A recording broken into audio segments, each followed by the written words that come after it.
Hello and welcome to another episode of Study Session for AP Calculus BC. In this video, we'll be covering the derivative of a term raised to a power with a variable in it and the derivative of logs.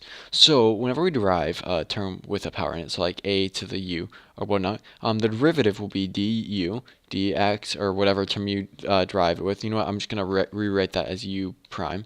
Multiplied by a to the u, to your original term, times the natural log of a. So that's the general format, and that looks like a u, but I just changed it to an a. Okay, and then if we want log base a, b, or whatever, we have to convert. So you know what? First, I'm going to do natural log. So ln of u, the derivative of that, so the derivative of natural log of u is equal to u prime over u. So the derivative of u over your original function, and as such, your derivative of log base a of b, since that equals the natural log of b over the natural log of a, your derivative of log base a of b will be equal to will be equal to the natural log of a multiplied by b prime over b minus a prime over a times natural log of b all over the natural log of a squared. That's a square. So yeah, that's pretty much the premise of it, and the best way to kind of see it is to have some examples done. So I will go ahead and do that now. So let's get into this once I just quickly erase this. Okay. So the first example, it wants the derivative of natural log of x to the fourth plus 8. Okay, so the derivative of x to the fourth plus 8 is just 4x to the third, and that's all over your original term, which is x to the fourth plus 8. And that would be your answer. So yeah, that's a pretty simple example. The next problem is it wants the derivative of the natural log of 3, is that 3? Yes, it is 3x times the square root of 3 plus x. Okay, I'm going to break this up into the natural log of 3 plus the natural log of x plus 1/2, I'll do the 1/2 down there, plus 1/2 the natural log of 3 plus x. And if you don't know how I broke this up, quickly go view a video on log rules or whatever, and it pretty much states that if something's multiplied, you can by like another term, you can break it up into like addition of each individual term, and then like I pulled out the exponent there because that's really 3 plus x to the power of 1/2, and you can pull it out and multiply it. But yeah. No, if you don't know that already, go look up a video real quick on that, and then come back to this video, and we'll get back to it. Okay, so let's quickly derive this. So ln of 3 is a constant, so that derivative is going to be 0. Ln of x, so let's remember our rule, u prime, or x prime, like the derivative of x is 1, and then our original term is x, and that's plus 1 over 2 multiplied by x plus 3, the derivative of that is also 1, and then 3 plus x. So here you could, make these fractions you could add the fractions and make them have the same base or whatnot. I'm not going to, just because I figure if you can do calculus, you can probably add fractions. So it's a bit redundant and poor use of time to do that. Because the important thing is, how you do those derivatives. So yeah. All right. So the next problem is the derivative of the natural log of cotangent of x minus cosecant of x. Okay, so let's do this. So u prime, derivative of cotangent is negative cosecant squared of x.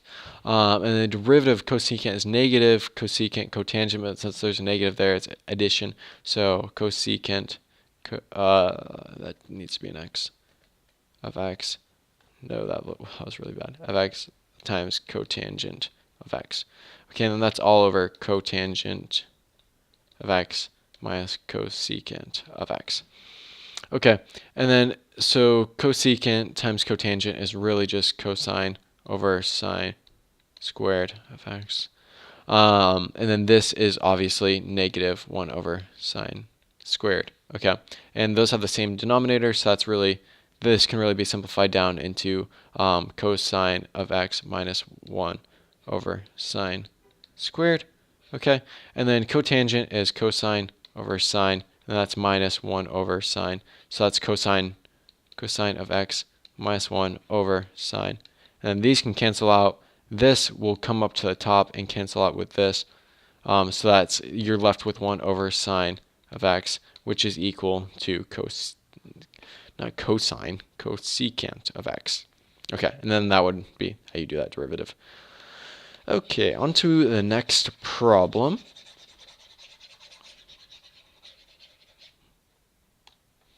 Okay, so here we have the natural log of 5x squared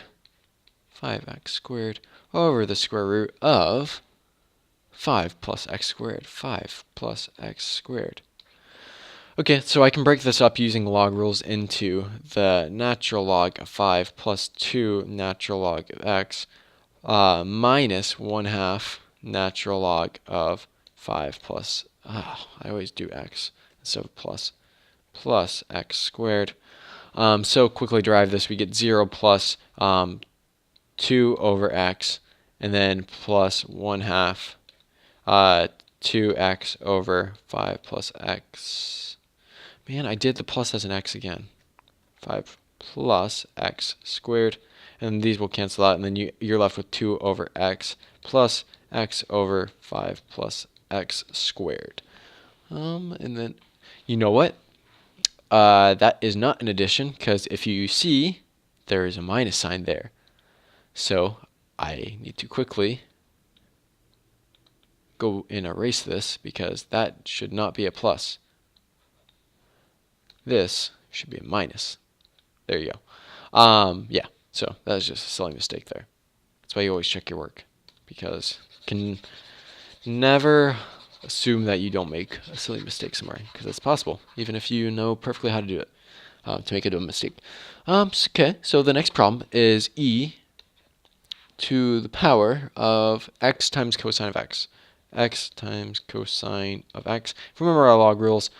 So the derivative of this, we'd have to use product rule. So that's cosine of x minus x sine of x multiplied by your original term. So e to the x cosine, and then x, and then it'd be times the natural log of e, which is simply 1. So I'm just going to kind of cancel that out and just put a 1 there. Yeah, so that's just your derivative right here, because that's multiplied times 1. And I mean, if you really wanted to, you could distribute the e to the power of x cosine x, but it doesn't really do any good in this case. It's still, it's not particularly useful, so I'm not going to bother. Okay, so on to the next problem. Okay, next problem is e to the power of xy minus the natural log of e to the, oh, sorry, it's not xy, it's e to the pi x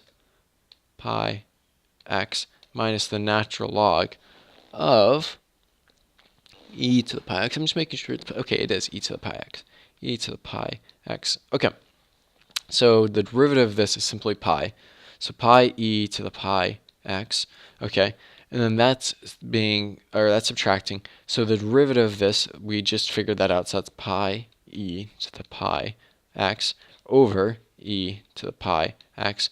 Those cancel out. And then we just get e to the pi x minus pi. So pi, sorry, not e to the pi x, pi e to the pi x. So pi e to the pi x minus pi is your derivative. Okay.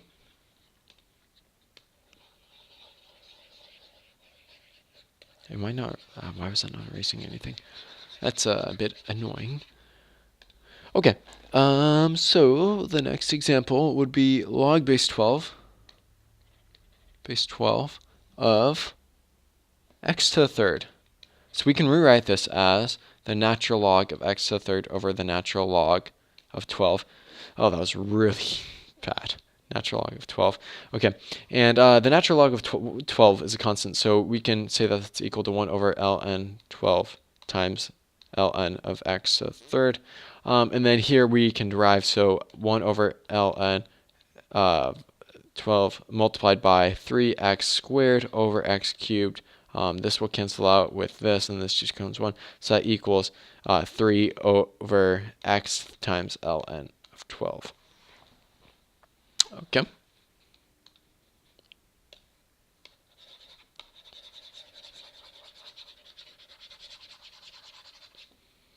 Next example.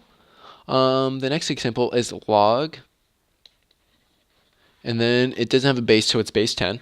I'm just going to write base 10 just to remind myself, times the square root of 10 to the power of 3x. 10 to the 3x.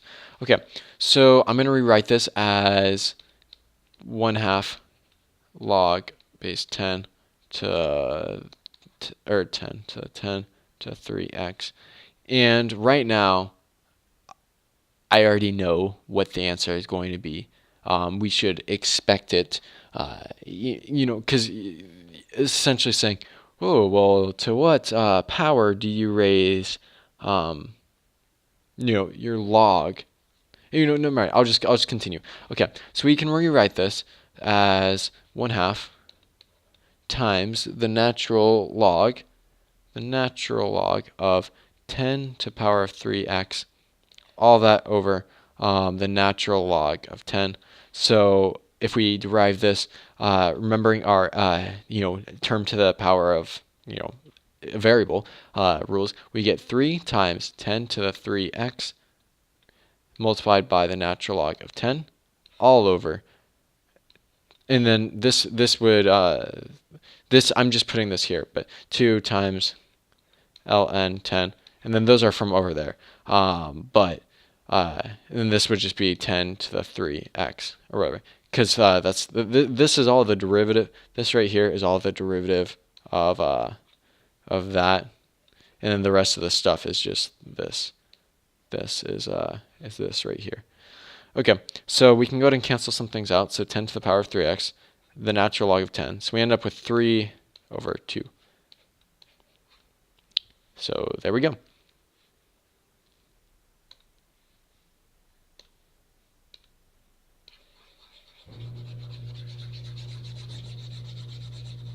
Okay, and then the last problem that I will be doing is the natural log of 10 to the power of x. And then again, we use those same principles. So that's 1 times 10 to the x times the natural log of 10, all over 10 to the x. Boom, cancels out, and you just get ln of 10. Natural log of 10. Okay, well, hopefully this video helped you. If you still have more questions, be sure to visit my website, and I will be more than happy to answer them if you just make a forum post. The website is studysession.org, so studysession.org is where you should go if you have any questions, and hopefully you guys enjoyed this video. Hope you guys learned something. Hopefully this helped. If you have any suggestions, throw them in the comment below or make a post on my website, and I will see you guys in the next video.